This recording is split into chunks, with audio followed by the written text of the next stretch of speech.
Hi friends, मैं विवेक सिंह राजपूत आप सभी का स्वागत करता हूं अपने VS अड्डा पे। तो दोस्तों, आज हम बिहार एसएससी का सेट नंबर 5 लेकर आए हैं। ये एडुटेरिया का सीरीज चल रहा है। तो वैसे बच्चे जिनके पास अभी तक कोई भी मटेरियल नहीं है, जिनको लगता है कि सर मैं बिहार एसएससी का कैसे तैयारी करूं, कैसे ना करूं, अभी तक सर हमने तैयारी नहीं करी है, बस फॉर्म भर के छोड़ दिया है, तो बिल्कुल घबराने की बिल्कुल बात नहीं बेटा। हम आपको अच्छे से तैयारी करवाएंगे। एक एक चीज़ आपको, चाहे मैथ हो, रीजनिंग हो, जीके जीएस हो, एक एक चीज़ की आपको बारीकी से तैयारी कराई जाएगी, वो भी आपको फ्री ऑफ कॉस्ट। 1 रुपया आपका नहीं लगने वाला। बस करना क्या है, आपको VS अड्डा का जो यूट्यूब चैनल है उस पर आप जाना है। अब डेली शाम को 6 बजे से लेकर 9 बजे तक आपका क्लासेस चलता है बिहार एसएससी का। आप जाएं, जाके अटेंड करें। टाइमिंग मैं लिख दे रहा हूं आपका, 6 से लेके 9 PM डेली डेली।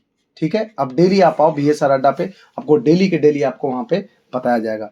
तो वैसे बच्चे जिनको लगता है कि अभी तक वो कोई तैयारी नहीं की है, तो बिल्कुल टेंशन मत लो बेटा, हम हैं आपके साथ, हम आपकी तैयारी को मजबूत कर देंगे। ठीक है, तो चलिए आज का पहला सवाल लेते हैं आपके सामने कि संयुक्त राष्ट्र महासभा द्वारा विश्व सतत परिवहन दिवस किस तिथि को मनाने की घोषणा की गई है?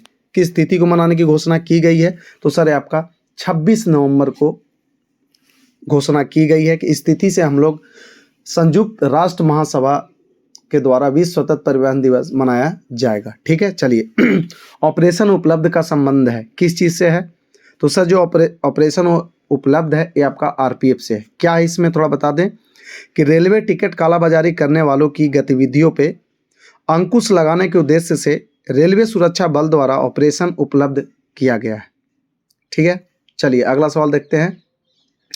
53वां दादा साहब फाल्के पुरस्कार 2021 से किस अभिनेता अभिनेत्री को सम्मानित किया गया है?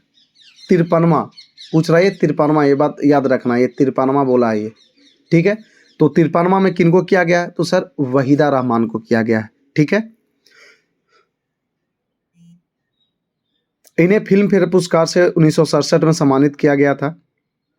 प्रथम दादा साहब फाल्के अवार्ड देविका रानी को 1969 में दिया गया था। सबसे पहले जो है आपका 1969 में जो शुरुआत किया गया था, उस टाइम देविका रानी, किनको? देविका रानी को सबसे पहले दादा साहब फाल्के पुरस्कार दिया गया था। ठीक है, फिर 2017 में चलो मैं बता देता हूँ। 2017 में किनको? विनोद खन्ना को दिया गया था। विनोद खन्ना को दिया गया था। फिर आपके 18 में अमिताभ बच्चन को दिया गया।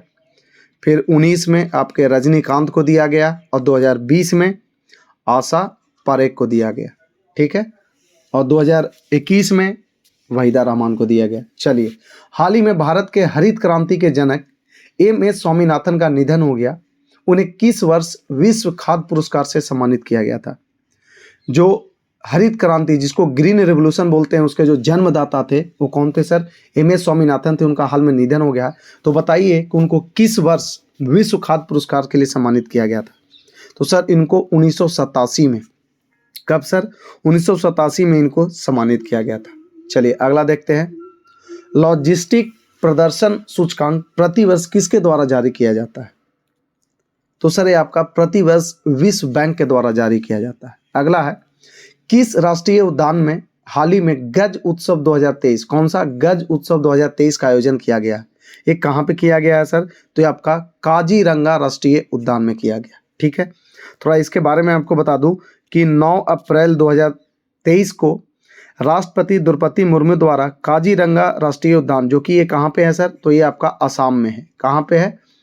ये आपका असम में है, में गज उत्सव 2023 का आयोजन किया गया था। अगर तिथि पूछे कि कब से कब हुआ था, तो 9 अप्रैल 2023 को। चलिए अगला सवाल है, 2023 में कितने व्यक्तियों को पद्म विभूषण पुरस्कार 2023 से सम्मानित किया गया है? कितने लोगों को? तो सर 6 लोगों को सम्मानित किया गया है। ठीक है, चलिए मैं जिसमें चाह रहा हूँ कि चलो मैं आपको नाम भी बता देता हूँ। जो 6 लोग हैं उनमें से नाम भी बता देता हूँ। तो श्री बालकृष्ण दोषी, श्री जाकिर हुसैन, श्री S कृष्ण, श्री दिलीप महालनोबिस, श्री श्रीनिवास वर्धन, श्री मुलायम सिंह यादव। 6 लोगों को दिया गया है, जिसमें श्री मुलायम सिंह यादव को मरणोपरांत दिया गया। ठीक है, चलिए 15वां ब्रिक्स शिखर सम्मेलन 2023 का आयोजन कहाँ किया गया? तो सर इसका दक्षिण अफ्रीका में किया गया। कहाँ पे? दक्षिण अफ्रीका में किया गया। 15वां ब्रिक्स शिखर सम्मेलन 2023 का आयोजन दक्षिण अफ्रीका में किया गया। 2022 में इसका आयोजन चीन में हुआ था। ठीक है। इस संस्था की स्थापना 2009 में हुआ था। इसमें कुल 5 सदस्य देश है। इसकी स्थापना जैसे पूछ देगा आपसे कि बताइए कि ब्रिक्स की स्थापना कब हुई थी, तो सर ब्रिक्स की स्थापना हुई थी आपका 2009 में। कब हुई थी सर? 2009 में हुई थी। ठीक है। चलिए, संतोष ट्रॉफी 2023 के उप विजेता हैं। उप विजेता पूछ रहा है सर संतोष ट्रॉफी के, तो उप विजेता कोई और नहीं बल्कि मेघालय। ठीक है।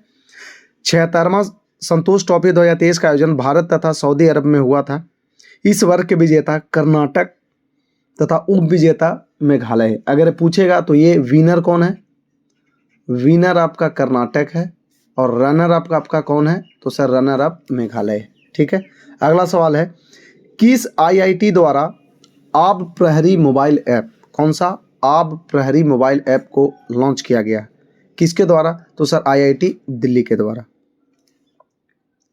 द इंडियन मेट्रोपोलिस पुस्तक के लेखक कौन है? द इंडियन मेट्रोपोलिस के पुस्तक के लेखक कौन है सर?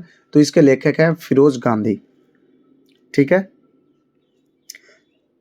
अगला है, कोली लोक नृत्य का संबंध किस राज्य से है? कोली किस राज्य का नृत्य है सर? तो ये आपका महाराष्ट्र का है। ठीक है। अब थोड़ा सा इसका देख लेते हैं सर। अगला सवाल, अंतर्राष्ट्रीय श्रम संगठन का मुख्यालय कहाँ पे है? तो सर इसका मुख्यालय कहाँ पे है? तो सर इसका मुख्यालय जिनेवा में है। ठीक है। चलो इसमें थोड़ा सा और मैं ऐड कर देना चाहता हूँ, चलो बता देता हूँ इसके बारे में कि सर अंतर्राष्ट्रीय श्रम संगठन का मुख्यालय जिनेवा में स्थित है। इसकी स्थापना 1946 में हुई थी। इसकी स्थापना कब हुई थी सर? तो 1946 में हुई थी इसकी स्थापना। ठीक है। और संयुक्त राष्ट्र खाद्य एवं कृषि संगठन कहाँ पे है? तो रोम में है। अंतर्राष्ट्रीय मुद्रा कोष कहाँ पे है? वाशिंगटन में है। विश्व स्वास्थ्य संगठन WHO ये कहाँ पे है? तो ये भी सर जिनेवा में है। विश्व व्यापार संगठन WTO वर्ल्ड ट्रेड ऑर्गेनाइजेशन ये कहाँ पे है? ये भी आपका जिनेवा में ही है। ठीक है। चलो अगला सवाल है सर, आपके बीच प्रस्तुत कर रहा हूँ अगला सवाल कि कैगा परमाणु कौन सा है सर? कैगा परमाणु विद्युत गृह की स्थापना कब की गई थी? जो कैगा परमाणु जो विद्युत गृह है, जो गृह है, इसकी स्थापना कब की गई थी? तो पहले इसका स्थापना बताने से पहले मैं आपको थोड़ा सा इसके बारे में आपको बता दूं। एक सेकेंड, थोड़ा सा 1 मिनट। सर इसका स्थापना 2000 में हुआ था। कब हुआ था सर? इसका स्थापना 2000 में हुआ था। ठीक है। अगला सवाल है कि चेमकेट विश्व तथा गैम्बिट शब्द का संबंध किस खेल से है? चैम्पेट, देखो ये सब आता है। चेकमेट, विश्व, गैम्बिट। चेकमेट से तो यह देखने से लग रहा है शतरंज का है, नहीं देख रहे हो? चेकमेट, विश्व और गैम्बिट शब्द का संबंध किस खेल से है? तो सर शतरंज से है। ठीक है। अगर कुश्ती से आएगा, देखो ये खो खो का क्या है? Change chaser. इसका क्या है सर? चेंज और चेजर। ठीक है। क्रिकेट में कौन सा है सर? स्विंग। क्रिकेट में पूछेगा तो स्विंग। हॉकी का पूछा तो चलो हॉकी आप बताना, अब मैं ही बताऊंगा तो आप क्या बताओगे? है ना। चलो, भारत में निम्न में से कौन राजकोषीय नीति निर्धारित करता है? भारत में से निम्न में से कौन राजकोषीय नीति निर्धारित करता है? कौन करता है सर? तो ये वित्त मंत्रालय करता है। ठीक है। बजट एक लेख पत्र है। क्या है सर? बजट एक लेख पत्र है। किस चीज़ का? सरकार की राजकोषीय नीति का। बजट क्या है सर? तो सरकार की एक राजकोषीय नीति का एक लेख पत्र है। ठीक है। चलिए अब आगे यहाँ पे सूची 1 को सूची 2 से मिलाइए। तो जब भी ऐसा मिलाने वाला आता है तो चलो भैया मिला लेते हैं। ओपन जनरल लाइसेंस किसके लिए था सर? तो विदेशी व्यापार के लिए। ट्राइसेस किसके लिए था सर? ट्राइसेम रोजगार के लिए। थोक मूल्य सूचकांक ये किसके लिए है? तो सर ये मुद्रास्फीति के लिए है। नकदी रिजर्व अनुपात तो ये ऋण नियंत्रण के लिए है। तो इसका जो राइट आंसर हो जाएगा कौन सा हो जाएगा सर? ए नंबर। चलिए अगला सवाल देखते हैं। भारत में पहली पंचवर्षीय योजना का आधार था। भारत में पहली पंचवर्षीय योजना का आधार था, क्या था सर? तो हेडोडोमर मॉडल। कौन था सर? Harold Domar model. अब आप पूछोगे सर हैरोल्ड डोमर मॉडल क्या है? तो चलो मैं थोड़ा सा आपको बता दूं। प्रथम पंचवर्षीय योजना 1 अप्रैल 1951 से 31 मार्च 1956 तक चला था। कब तक सर? ये प्रथम वाला था, ये आपका 1 अप्रैल 1956 से 1951 से कब तक था सर? तो ये आपका चला था 31 मार्च 1956। ठीक है, ये था आपका फर्स्ट पंचवर्षीय योजना। ठीक है, इसमें क्या था कि हैरोल्ड डोमर समृद्धि मॉडल पर आधारित थी। प्रथम योजना में मुख्य प्राथमिकता कृषि एवं सिंचाई क्षेत्र को दिया गया था। इसमें जो मुख्य था कृषि एवं सिंचाई क्षेत्र को दिया गया था। द्वितीय पंचवर्षीय योजना 1956 से 1961 तक चली थी। पीसी महाल नोबिस मॉडल पर आधारित थी। ठीक है, पीसी महाल, ये जो देख रहे हो ना, ये वाला, ये द्वितीय है सर। ये जो आप देख रहे हो ये सेकेंड में है, सेकेंड पंचवर्षीय है। ये आपका 1956 से 1961 तक चला था। ठीक है, और जो पहली वाली थी किस पे आधारित था? तो सर एक कृषि एवं सिंचाई पे, किसको? कृषि एवं सिंचाई पे आधारित था। ठीक है, चलिए अगला देखते हैं। निम्नलिखित घटनाओं पर ध्यान दें तथा इन्हें कालानुक्रम में व्यवस्थित करें। ठीक है, तो जब भी ऐसा रहेगा तो क्या करेंगे सर? सबसे पहले हरित क्रांति का प्रारंभ हुआ था, सबसे पहले नंबर 1 पे ये आ जाएगा। ठीक है, फिर उसके बाद बैंकों का राष्ट्रीयकरण हुआ था, फिर बाद में अभी आया है सर आपका गरीबी हटाओ। तो राइट आंसर जो आपका हो जाएगा सर वो आपका बी नंबर हो जाएगा। ठीक है, चलिए अगला देखते हैं सर। निम्नलिखित में से किसका पारिस्थितिकी संतुलन से संबंध नहीं है? किसका? तो सर ये आपका औद्योगिक प्रबंधन का। अगर उनमें मतलब विद्रोहियों में से एक भी योग्य नेता निकला होता तो हम सदा के लिए हार जाते। 1857 के विद्रोह के संबंध में उपरोक्त टिप्पणी किसने की थी? वो कौन था जो ये बोला था कि अगर उनमें से एक भी योग्य नेता निकला होता तो हम सदा के लिए हार जाते? ये किसने बोला था? तो सर ये जॉन लॉरेंस ने बोला था।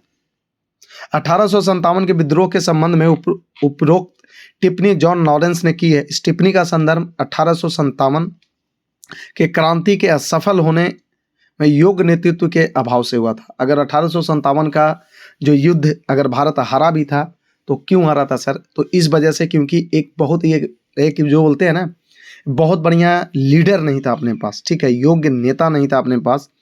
इस विद्रोह को दबाने में उसे प्रत्येक जिले में सर्वप्रथम कहाँ चला? इस टिप्पणी का संदर्भ, हाँ, यह सच है कि इस विद्रोह में शामिल अनेक क्षेत्रीय नेताओं ने सीमित संसाधनों के बावजूद काफी वीरता से संघर्ष किया, पर इस विद्रोह में एक प्रभावशाली राष्ट्रीय नेता एवं भविष्य के स्पष्ट रूपरेखा का अभाव था। देखो 1857 जो है ये भाई आज़ादी की लड़ाई यहीं से शुरू हुई थी। भले 1947 में अपना देश आज़ाद हो गया, लेकिन शुरुआत भैया यहीं से हुआ था।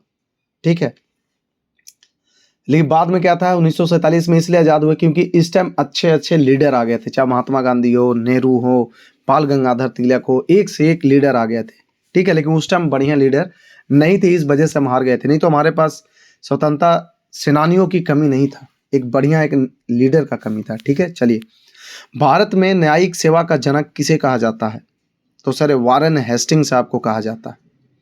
निम्नलिखित में से किसने पटना सिटी में पीर अली के नेतृत्व में हुए विद्रोह को दबाया था? किसने पटना सिटी में पीर अली के नेतृत्व में हुए विद्रोह को दबाया था? किसने दबाया था? तो सर एक कमिश्नर टेलर ने दबाया था। क्या है थोड़ा सा इसके बारे में बता दूं कि 3 जुलाई 1957 बात उसकी है, 3 जुलाई 1857 की बात चल रही है। 3 जुलाई 1857 को पटना सिटी के एक पुस्तक विक्रेता पीर अली के नेतृत्व में अंग्रेजों के विरुद्ध संघर्ष प्रारंभ हुआ। इस विद्रोह को दबाने में अफीम व्यापार का एजेंट लायल मारा गया, परंतु कमिश्नर टेलर ने इस विद्रोह को बलपूर्वक दबा दिया था। ठीक है, चलिए और ये जो देखते हो ना पीर अली कोई और नहीं थे भाई, नॉर्मल एक बुक सेलर थे। ये नॉर्मल एक बुक सेलर थे, इनका स्टेशनरी का शॉप था, इन्होंने नेतृत्व किया था। ठीक है, चलिए अगला है भारतीय राष्ट्रीय कांग्रेस का 37वां अधिवेशन जो गया में हुआ था। कहाँ पे? देख लो, लोग बोलते हैं गया में कुछ नहीं हुआ था, तो भैया जो आईएनसी इंडियन नेशनल कांग्रेस का जो 37वां जो अधिवेशन हुआ था वो कहाँ पे हुआ था? तो सर ये आपके गया बिहार में हुआ था। कहाँ पे हुआ था सर? ये गया बिहार में हुआ था। उस अधिवेशन की अध्यक्षता निम्नलिखित में से किसने की थी? तो बताइए कि आईएनसी का जो गया में, और मैं आपको बता दूं कि मैं भी गया बिहार का ही रहने वाला हूं, ठीक है। तो जो 37वां जो अधिवेशन हुआ था वो किनके नेतृत्व में, किन उस टाइम के अध्यक्ष कौन थे सर? तो सर उस टाइम के अध्यक्ष थे आपके देशबंधु चित्तरंजन दास। कौन थे सर? देशबंधु चित्तरंजन दास। तो सर भारतीय राष्ट्रीय कांग्रेस का 37वां अधिवेशन 1922 में, कब सर?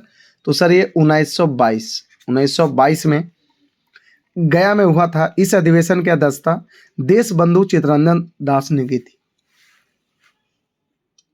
अगला सवाल है, निम्नलिखित घटनाओं को कालक्रमानुसार व्यवस्थित कीजिए और नीचे दिए गए कूट की सहायता से सही उत्तर चुनिए। तो जब भी ऐसा आएगा तो पहले हम लिख लेंगे कि कब कब कब हुआ था। तो सर मोपला विद्रोह कब हुआ था? तो सर 1921 में हुआ था। जालियांवाला बाग हत्याकांड कब हुआ था? तो सर ये 1919 में हुआ था। फिर आपका चौरी चौरा का घटना कब हुआ था? तो सर ये 1922 में हुआ था। प्रथम विश्व युद्ध की समाप्ति कब हुई थी? तो सर ये 1918 में हुआ था। अब बताओ, अब पूछ रहा है कि काल क्रमानुसार लिखिए कि मैंने सबसे पहले कौन सा हुआ था। सबसे पहले कौन सा हुआ था? तो सर सबसे पहले तो सर नंबर 1 पे यही आ जाएगा, नंबर 1 पे ये आ जाएगा। फिर उसके बाद कौन सा आ जाएगा? तो नंबर 2 पे ए आ जाएगा। फिर आपका नंबर 3 पे ए आ जाएगा और नंबर 4 पे चौरी चौरा आ जाएगा। यानी कि जो राइट आंसर जो हो जाएगा वो आपका सी हो जाएगा सर। पहले प्रथम विश्व युद्ध की समाप्ति हुई, फिर उसके बाद जालियांवाला बाग हुआ, फिर उसके बाद मोपला विद्रोह हुआ, फिर उसके बाद चौरी चौरा घटना हुआ। ठीक है, चलो अगला। बिहार में किस जिले में असहयोग आंदोलन के दौरान झंडा कांड हुआ था? बहुत बढ़िया सवाल है। तो सर ये भागलपुर में हुआ था। थोड़ा इसके बारे में बता देते हैं। ये जो झंडा कांड जो हुआ था, थोड़ा सा मैं झंडा कांड पे प्रकाश डाल दूं कि फरवरी 1922 में बात चली है कब की? तो बात चली है सर फरवरी 1922 की। फरवरी 1922 में भागलपुर में झंडा कांड हुआ था। इसमें भागलपुर में औद्योगिक प्रदर्शनी के दौरान यहाँ के ठेकेदारों ने राष्ट्रीय झंडा का प्रयोग किया, जिस पर ब्रिटिश अधिकारियों ने आपत्ति जताई थी। हालांकि इस मामले को अहिंसक तरीके से सुलझा लिया गया था। ठीक है, चलिए आज का फिर अगला सवाल देखते हैं सर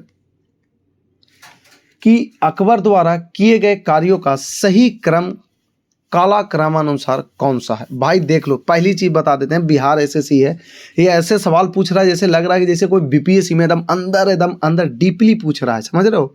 सिर्फ अकबर का कालक्रम नहीं पूछ रहा है, उनका एक एक चीज पूछ रहा है। मतलब आपको अंदर तक जाना पड़ेगा, तह तक जाना पड़ेगा। और तह तक अगर नहीं भी जाना चाहते हो तो कोई बात नहीं, आप हमारे VS अड्डा में जुड़े रहो, आपको हम एक एक चीज़ करके बता देंगे सर।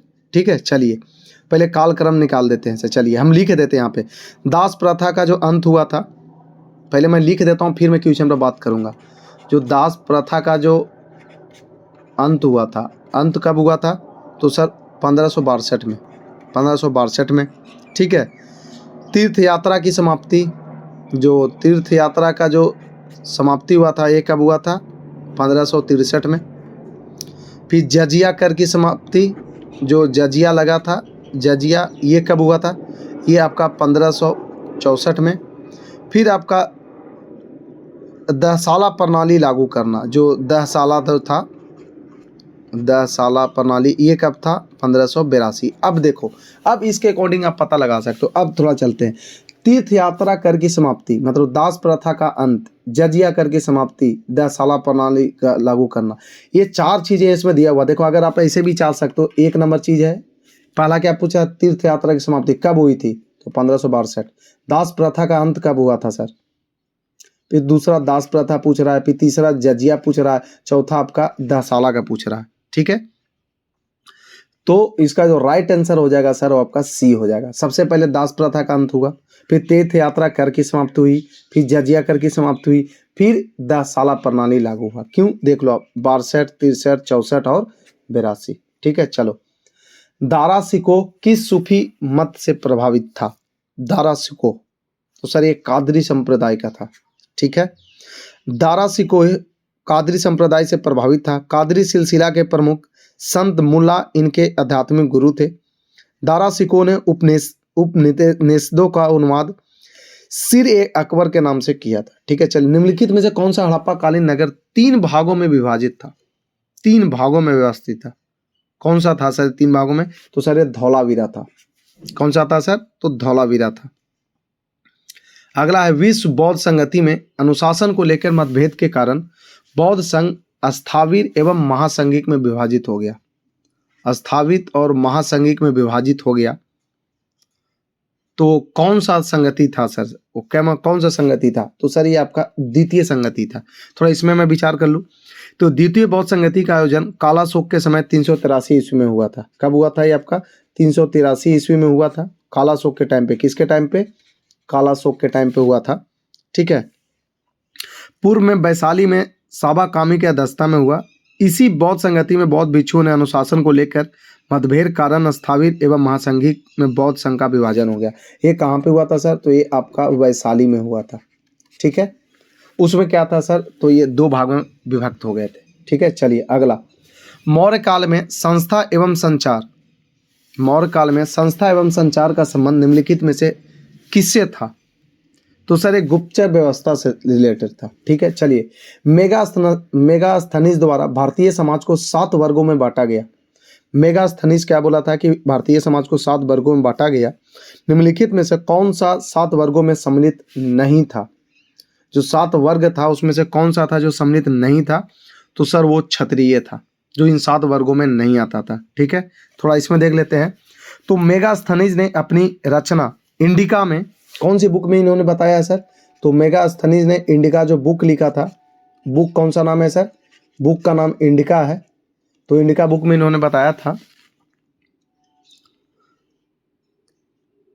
इसमें दार्शनिक, किसान, अहीर, कारीगर व शिल्पी, सैनिक, निरीक्षक एवं सभासद शामिल थे। ठीक है, बस क्षत्रिय इसमें नहीं शामिल था। चलिए अगला, निम्नलिखित में से कौन सा द्वीप भारत और श्रीलंका के मध्य स्थित है? वो कौन सा ऐसा द्वीप है जो भारत और श्रीलंका के बीचों बीच में? कौन सा है सर? तो रामेश्वरम है। कौन सा है? रामेश्वरम है। ठीक है, थोड़ा सा रामेश्वरम के बारे में बता दूं कि रामेश्वरम द्वीप भारत और श्रीलंका के मध्य स्थित है। यह भारत के तमिलनाडु राज्य में स्थित एक द्वीप है। यह भारत की मुख्य भूमि से श्रीलंका तक विस्तारित राम सेतु श्रृंखला का दूसरा सबसे बड़ा द्वीप है। रामेश्वरम तालुका प्रशासनिक रूप से तमिलनाडु के रामनाथपुरम में स्थित है। ठीक है, चलो अगला है, भारत का कौन सा पतन लौह अयस्क निर्यात करने वाला सर्वप्रमुख पतन है? सर ये पतन नहीं है, एक्चुअल में ये पूछ रहा है कि आपका जो पोत होता है ना, पोत, सॉरी, जिसको पोट बोलते हैं, पोट। ठीक है, तो कौन सा है सर? तो ये आपका मरमगाओ है। ठीक है, ये भारत का मरमगाओ पता लौह अयस्क निर्यात करने वाला सर्वप्रथम पतन है। यह पतन गोवा राज्य में स्थित है। यह पतन जुआरी नदी के मुहाने पर है। यह एक निर्यात प्रधान पतन है। इसका उद्घाटन 1963 में हुआ था। इसका उद्घाटन कब हुआ था सर? तो 1963 में हुआ था, मरमगाओ पोर्ट का। इस पतन से आयात कम, निर्यात अधिक होता है। मतलब इससे सबसे ज़्यादा निर्यात होता है, मतलब कि एक्सपोर्ट सबसे ज़्यादा होता है मरमगाओ से। किस चीज़ का?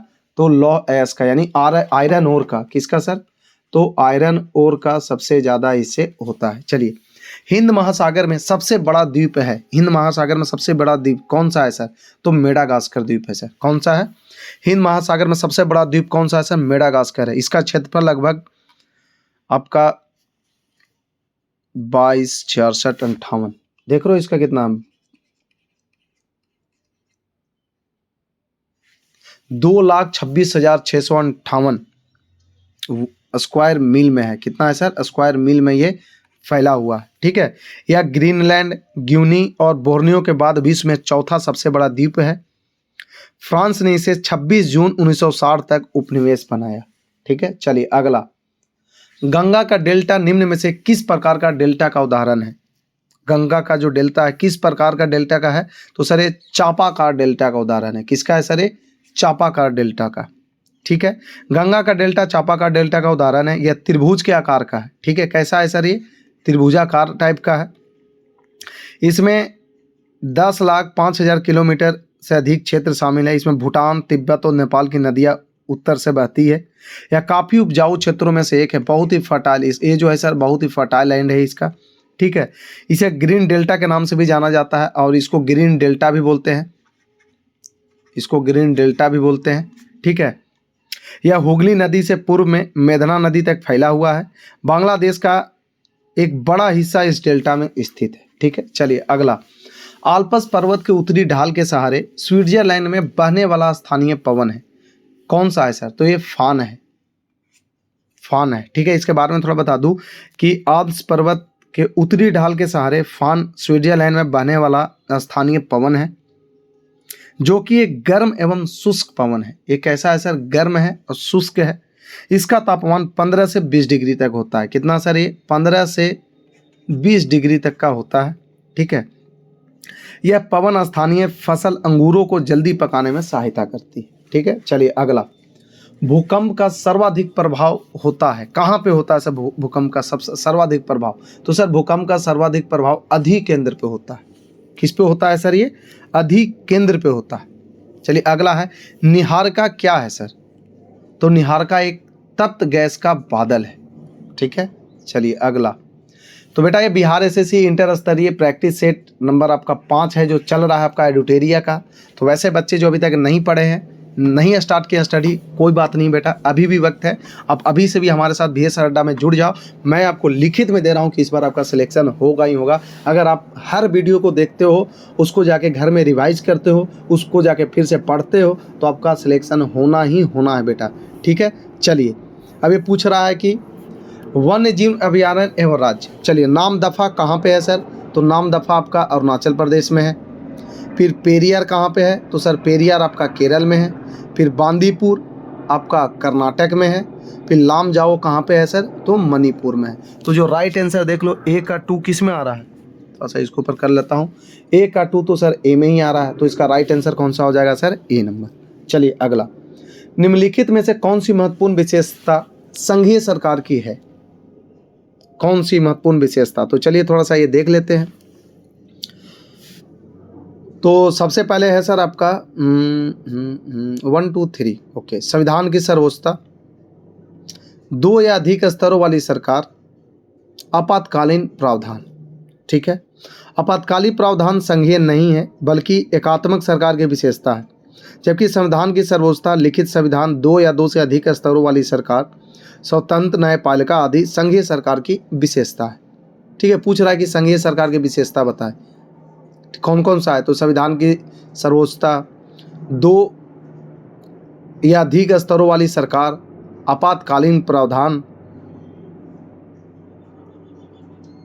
नहीं है, सॉरी ये गलत है, स्वतंत्र न्यायपालिका होना चाहिए, बिल्कुल, तभी तो मुझे भी लग रहा था। राइट आंसर है इसका कौन सा हो जाएगा? C हो जाएगा। चलिए, प्राण एवं दैहिक स्वतंत्रता के अधिकार का वर्णन संविधान किस अनुच्छेद में है? प्राण एवं दैहिक स्वतंत्रता किस में है सर?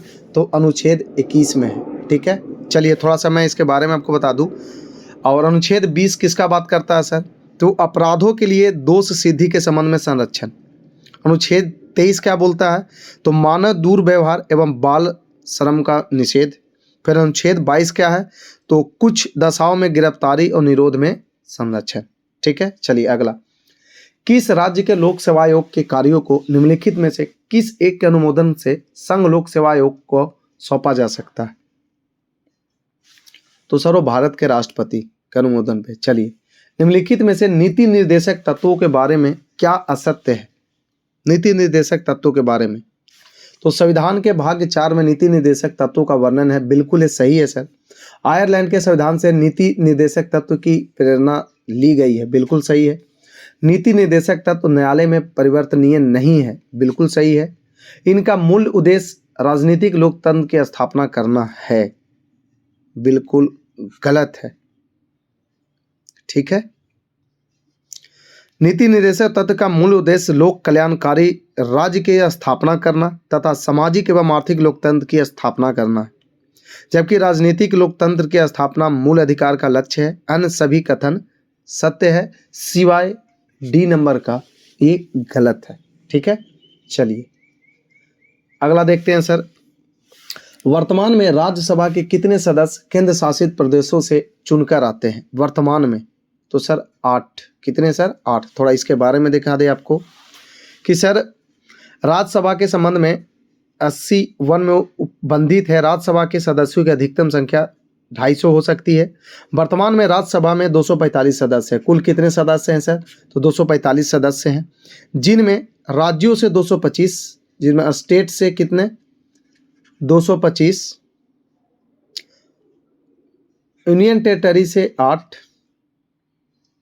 निर्वाचित होते हैं और 12 सदस्य राष्ट्रपति द्वारा कला, साहित्य एवं सामाजिक क्षेत्रों से मनोनीत किए जाते हैं और जो प्रेसिडेंट के द्वारा जो होते हैं वो 12 होते हैं। ठीक है, चलिए। बिहार में लोकसभा के लिए आवंटित सीटों में से कितना अनुसूचित जातियों के लिए आरक्षित है? जो बिहार में जो लोकसभा सीट है उसमें से कितना एससी मतलब शेड्यूल कास्ट के लिए कितना सीट जो है वो रिजर्व है? कितना है सर? तो टोटल 6 सीट है। ठीक है,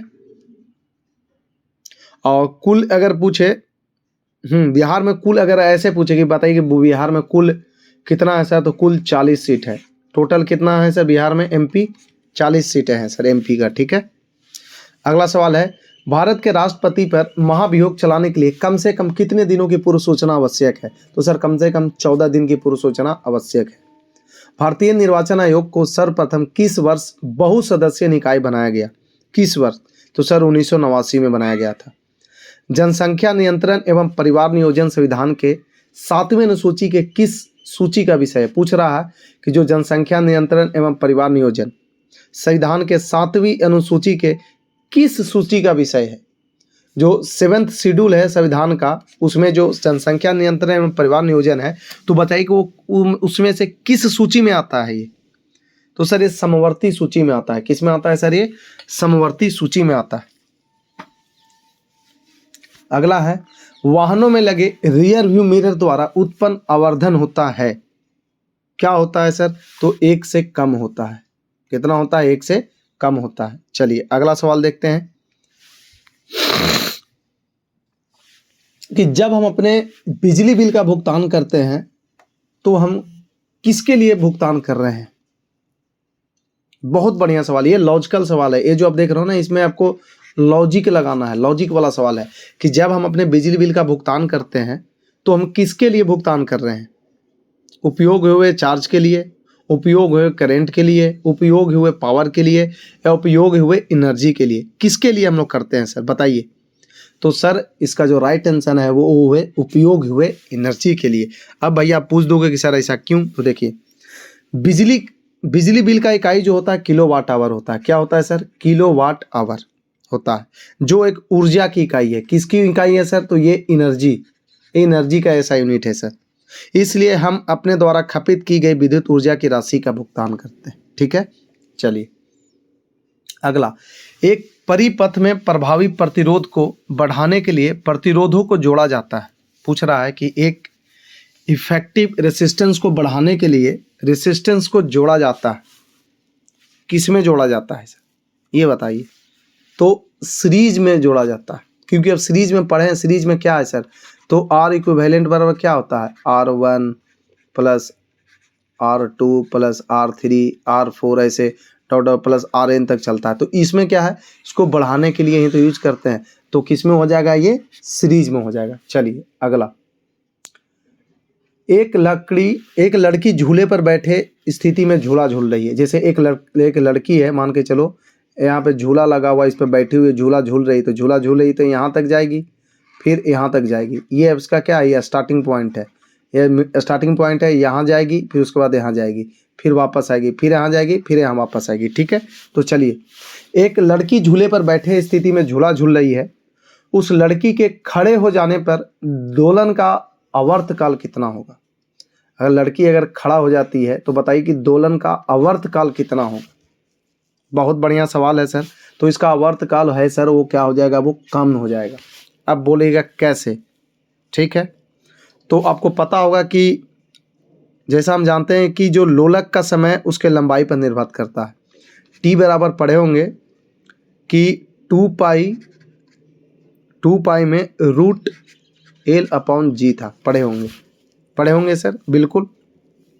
जहाँ टी समय है, एल लोलक की लंबाई है और जी क्या है, गुरुत्वीय त्वरण है।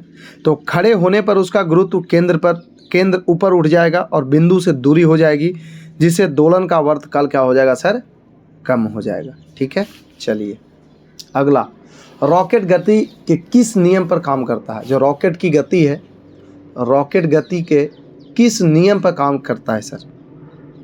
तो न्यूटन का तीसरा नियम पे काम करता है। न्यूटन का क्या है, तो every action there is equal and opposite reaction, मतलब जितना रफ्तार से आप आगे जाओगे उतने रफ्तार से वो पीछे आएगा। ठीक है, चलिए अगला, जब 1 जूल का कार्य 1 सेकेंड में किया जाता है तो शक्ति होगी, क्या होगी? तो आप पढ़े हैं कि जो पावर बराबर क्या होता है सर, पावर बराबर होता है वर्क अपॉन टाइम।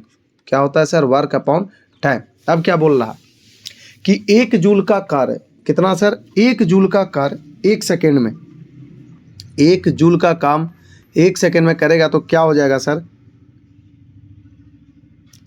तो ये कुछ नहीं, तो ये क्या हो जाएगा सर, 1 वाट हो जाएगा। ये क्या हो जाएगा सर, 1 वाट हो जाएगा, क्योंकि 1 को 1 से करेगा तो आपका जूल पर सेकेंड को ही तो वाट बोलते हैं। यही तो है आपका पावर का एसआई यूनिट। ये आपका एसआई यूनिट है किसका, पावर का। तो इसका जो राइट आंसर हो जाएगा वो 1 वाट हो जाएगा। जब 1 जूल का कार्य 1 सेकेंड में किया जाता है तो शक्ति जो होती है उसी को 1 वाट कहते हैं। ठीक है, चलिए 1 हर्ज जो होता है, 1 हर्ज बराबर कितना होता है सर, तो 1 मतलब प्रति मिनट 60 कंपन, प्रति मिनट 60 कंपन। ठीक है, 1 हर्ज आवर्ती का अर्थ प्रति सेकेंड 1 पूर्ण कंपन होता है। ठीक है, इसलिए प्रति मिनट में 60 कंपन 1 हर्ज के बराबर होगा। आपको पता है कि 1 सेकंड में 1 कंपन होता है, तो 1 मिनट में कितना होता है, 60 सेकंड होता है, तो कितना होगा सर, देखो 1 मिनट में कितना होता है, 60 सेकंड होता है। ठीक है, अब 1 हर्ज में क्या होता है, 1 सेकंड में 1 कंपन कंप्लीट करता है, तो 60 सेकंड में 60 कंपन करेगा। ठीक है, तो राइट आंसर प्रति मिनट 60 कंपन हो जाएगा। ठीक है, चलो अगला सवाल, निम्नलिखित में से कौन सा एक एंटीबायोटिक नहीं है? पूछ रहा कि एंटीबायोटिक एक भी नहीं है। ठीक है, तो पहले चेक कर लेते हैं। तो सर एंटीबायोटिक है, कौन सा है सर, एरिथ्रोमाइसिन, ये भी एंटीबायोटिक है, पेनिसिलिन, स्ट्रेमाइसिन, टेरामाइसिन, इनमें से कोई नहीं। राइट, इनमें से कोई नहीं है भाई एंटीबायोटिक। ठीक है, चलिए मायोग्लोबिन में कौन सी धातु होती है? मायोग्लोबिन में कौन सी धातु होती है सर, तो इसमें लोहा होती है। निम्नलिखित में सही सुमेलित करें। चलिए सही सुमेलित के लिए बोल रहा है तो देख लेते हैं। ये क्या है सर, आपका अपघटक है और बैक्टीरिया है। ठीक है, तो देख लेते हैं।